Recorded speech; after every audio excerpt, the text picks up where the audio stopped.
All right, Billy Mallon here. I'm back, the COVID barn, recording the abstracts for you. This lecture's the emerging issues in anticoagulation. It's about a dozen papers, and they have some of the newer literature and some of the controversies and some of the bad behavior by Big Pharma documented in it.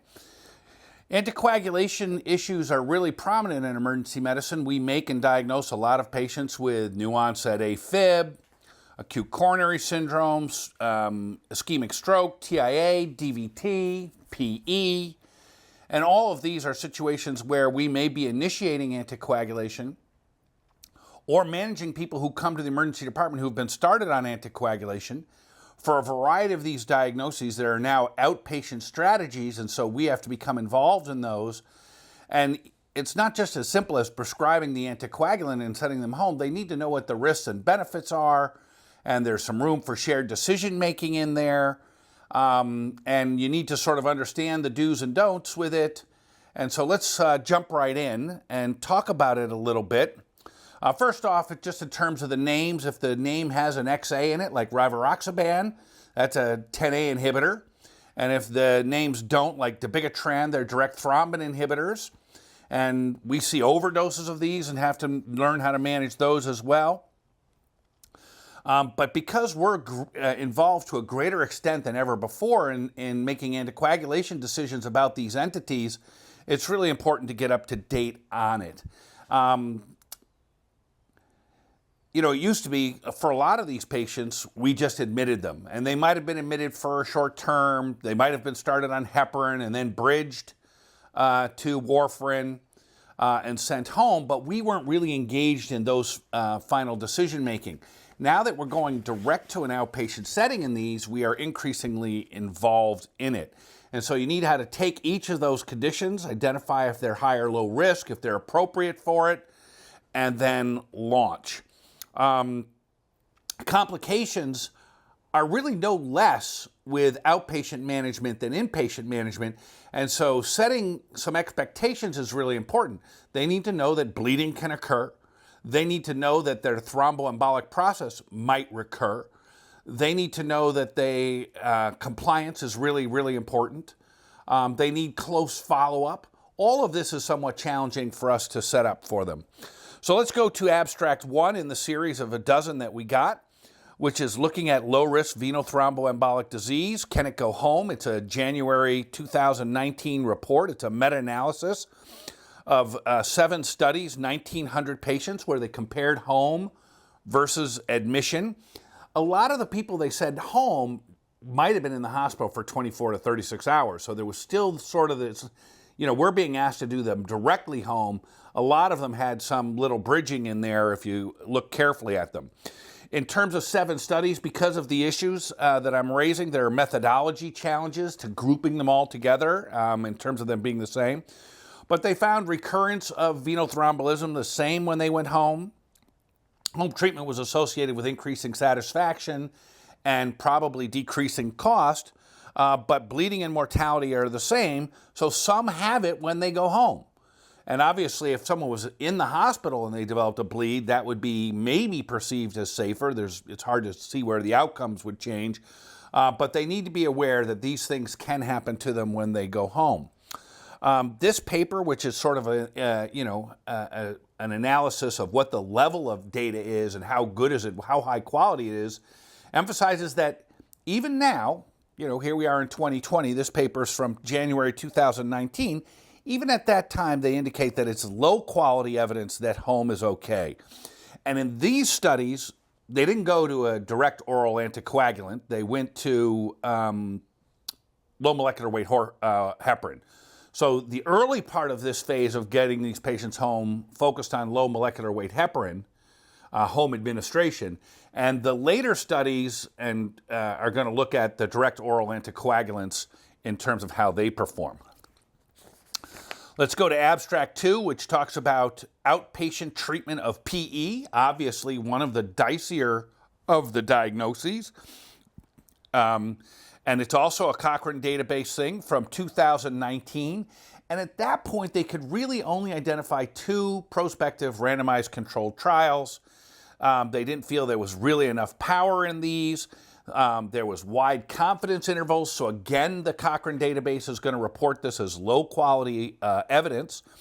Rivaroxaban was used in 1 out of the 2 studies. And what they found basically was that mortality, recurrence, and bleeding were the same. A trend towards increasing satisfaction. Actually, obviously you're emptying some beds and people don't like to stay in the hospital. So all of that might be of benefit to the patient. The third paper, also on PE, talks about safety issues and how to improve them. This is a 2018 paper by Vincent et al. First off, they systematically used a PE grading system. They used the PE severity index to guide their decisions for going outpatient. Secondly, they did what they called a multi-dimensional technology and educational intervention. It's a lot of words, which it's not clear what it means. So a multi-dimensional technology and education intervention. The first part of it was for the emergency physician was clinical decision support in that whether you might be considering this patient for outpatient. And then there's patient education, promotional stuff, warnings about what are the complications and things like that. And basically it sort of integrates the patient into the decision-making of this. And I certainly, when I'm working with residents, put in a shared decision-making note when I do this where we specifically indicate that we discussed risk, benefits, warnings, etc., and indicated that going to an outpatient setting has some of the same risks as being admitted. And so we talk about that. When you look at the rate of discharge for PE, when you do this multi-dimensional technology and educational intervention, which one gets the clinician started about thinking about it from a clinical decision support, and then 2 has these other adjuncts to get the patients on board, the rate of discharge from the hospital for PE management went from 17.4% to 28%, so it increased quite a bit.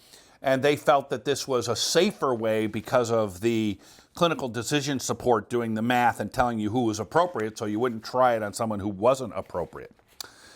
Abstract 4, also a PE study. It's a Kaiser paper that talks about the mounting evidence in favor of safe outpatient treatment. But also adds some caveats and says that if you need to do it, you got to do it right. And to do it right, you need a couple of things. You need a local champion in the emergency department.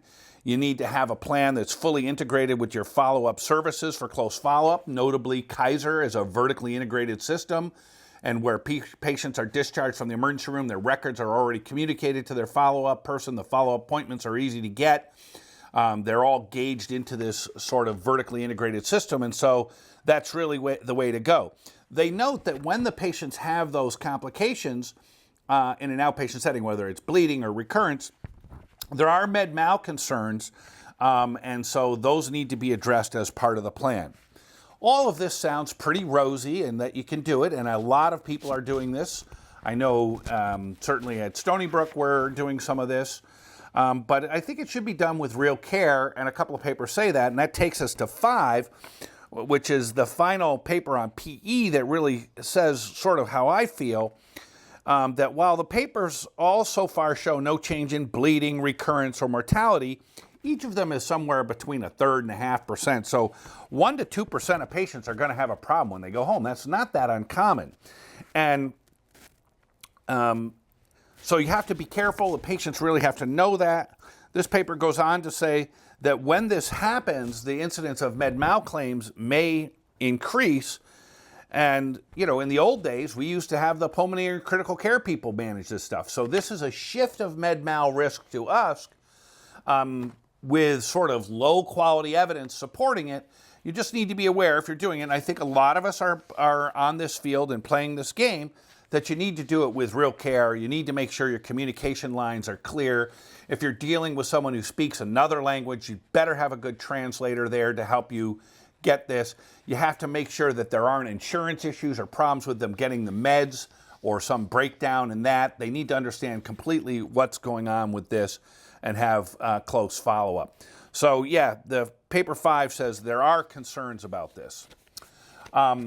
Let's move from the low molecular weight heparin outpatient strategy, and let's talk a little bit about the direct oral anticoagulants, the DOACs. Remember, we used to call them the NOACs because they were novel oral anticoagulations. They're not so novel anymore, so now we're calling them direct oral anticoagulants. And there's tremendous amount of advertising on TV for these things. People going around in their golf carts and in their race cars and all kinds of things. And a lot of times they're claiming superiority to other things in terms of outpatient consequences. And they talk about how there's no need for levels. And it's all true. All of that is true.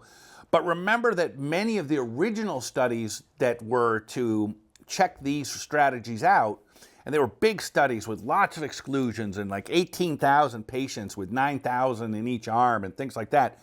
They were non-inferiority trials. Non-inferiority trials, if the numbers come out better with less rebleeding or things like that, the study isn't designed to say that. So you got to be careful drawing that conclusion from the study. And they were a little slapped on the wrist about some of these things. But let's jump in and look at some of the papers. 6 is a paper that looks at venothrombal embolism in 6 trials, about 27,000 patients. They said there was no change in recurrence or death. Major and minor bleeds were decreased. You also have to be careful about the major and minor bleeds in these studies because sometimes they fudge on what they're calling it and change it. And if if you change the break point between what you call major and minor, you can make one of them look better. Obviously, you'd like the major to look better. And so you have to be careful about what they're doing there and that they're consistent. And so that paper said that, yep, it's working there, that you could use one of these direct oral anticoagulants.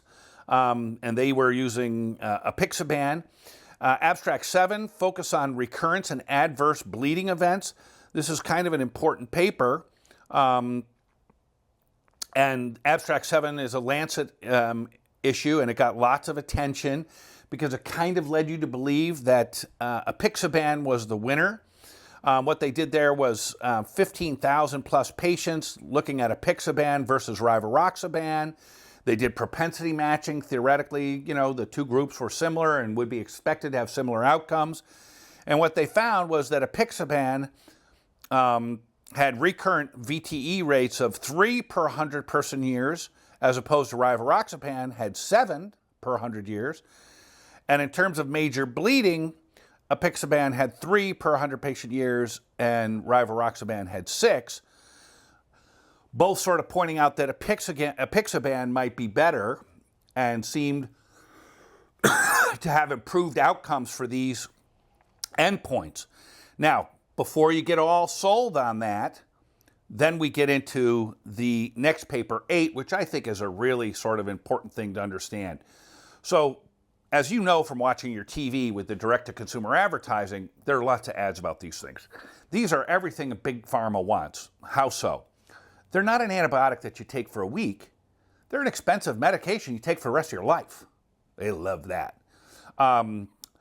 There's a big market. There's an increasing age of the country and the problems that are dealt with here, like Afib and in some cases CHF and ACS and other things where they might anticoagulate people, represent a really big market.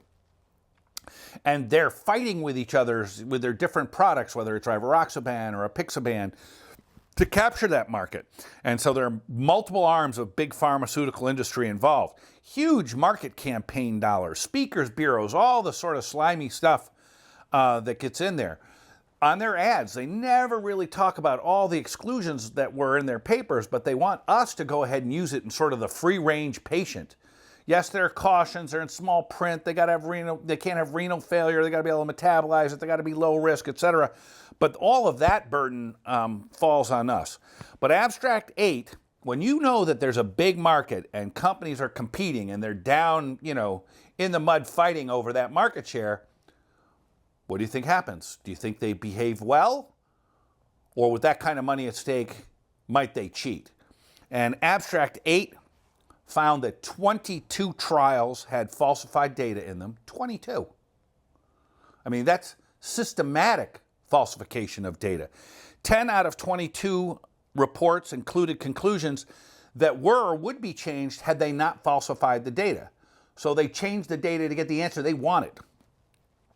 In the meta-analysis that were performed that included these trials, 32 out of 99 would have had a changed outcome. The false information infected studies and therefore meta-analyses and ultimately clinical policies. There were even cover-ups here. Bristol Myers Squibb in the Aristotle trial had a particularly bad site in Shanghai, and there was some cover-up of the falsified data, but ultimately they got caught. The thing is that from their standpoint, as I noted above, they already seem to have won the market or won the argument. And so for them, the ensuing slap on the hands and the withholding of it from the market for a period of time and the denial of approval for it, I think it was for 18 months or thereabouts, maybe it was 2 years.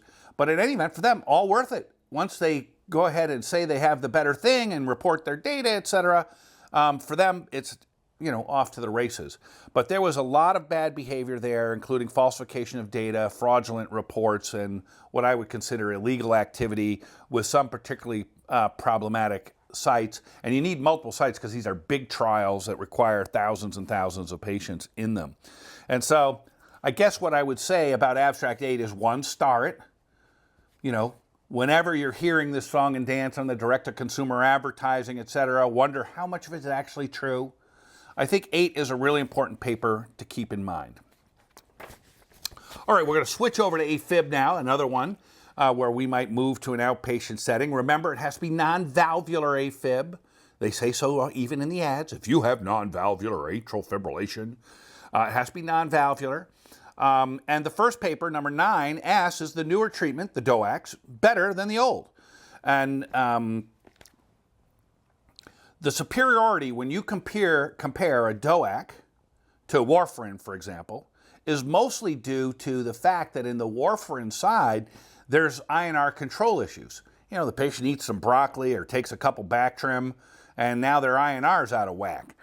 So you got to be aware that with Warfarin, one, even if they're compliant with it, and sometimes they have tricky regimens where it's 5 milligrams one day, 2.5 the next, skip a day, then go to 5. There's all these little things you'll see. I'm taking 2 tablets, then 1 tablet, then 2 tablets. So there can be compliance issues. But when they get out of control with their INR, that's where the DOACs seem to be superior. This paper notes that if the INR is well controlled, there are no outcome difference between the two, that Warfarin performs just as well. The DOACs, clearly, even when you say that, seem to have more GI bleeding and maybe a little bit more ACS and MI. And so, not necessarily a winner there. Now, Warfarin tends to be 1 per day, and if it's a simple regimen where they're on the same dose every day, they have higher compliance than the DOACs, which are twice a day in most cases. And of course, Warfarin is way, way cheaper, which is noted here. You wouldn't guess any of these things from the ads that are out there, but these authors question that is newer treatment strategy with DOAC better than the old one with Warfarin, and their kind of conclusion is the Warfarin is much cheaper, and as long as you can deal with the INR issues, it's every bit as good. And that maybe we ought not, swing the pendulum all the way to the DOACs. But between the ads and all the other things going on, that pendulum has already swung, in my opinion. Abstract 10 is a meta-analysis of the DOACs and Afib in patients who have non-valvular Afib who are undergoing cardioversion, not necessarily in the ED, not necessarily the Ottawa protocol, but whether they're going to get it along the line. And they have 7 randomized controlled trials of over 7,500 patients where they looked at DOAC versus Warfarin. Stroke prevention was the same. Major bleeds, ischemic strokes, brain bleeds, hemorrhagic strokes, and mortality, all the same. And the Aristotle trial, which we were just talking about as having such bad behavior, is actually in this analysis, but only contributed about 400 patients to it. Whether there were other problems with some of the other trials, we don't know, but we know the Aristotle trial was a poster child for bad big pharma behavior, and that's in that paper. But they say they're pretty comparable. One of the other questions that comes up is the next part of this chapter is looking at how can we take a patient with AFib or one of these other conditions that we want to manage as an outpatient and assess them to see what their risk for bleeding complications is. And is there some systematic way to go about it? And of course, I wouldn't be asking if there wasn't a sort of an answer to it. And the answer is that yes, there are 2 systematic scoring systems, and they're in the chapter for you to look at. The has-bled evaluation and the CHADS-2 VASC evaluation. I just want to talk a little bit about them generally first. The CHADS-2 VASC scoring system, which you can get, looks only at stroke risk. Only at stroke risk. It doesn't look at other things, as opposed to the HAS-BLED, which has a broader risk assessment. The HAS-BLED has been recommended by the Canadian societies and the European societies, and I'll just note that the American Heart Association, at least as of when I was preparing this, hadn't chosen one as superior to the other or picked a side. The CHADS-2 VASC scoring system, which is a little more complicated, some things worth 1 point, some things worth 2, etc., has been criticized for overestimating risk and making you increase the number of people who need to be treated. But there you go.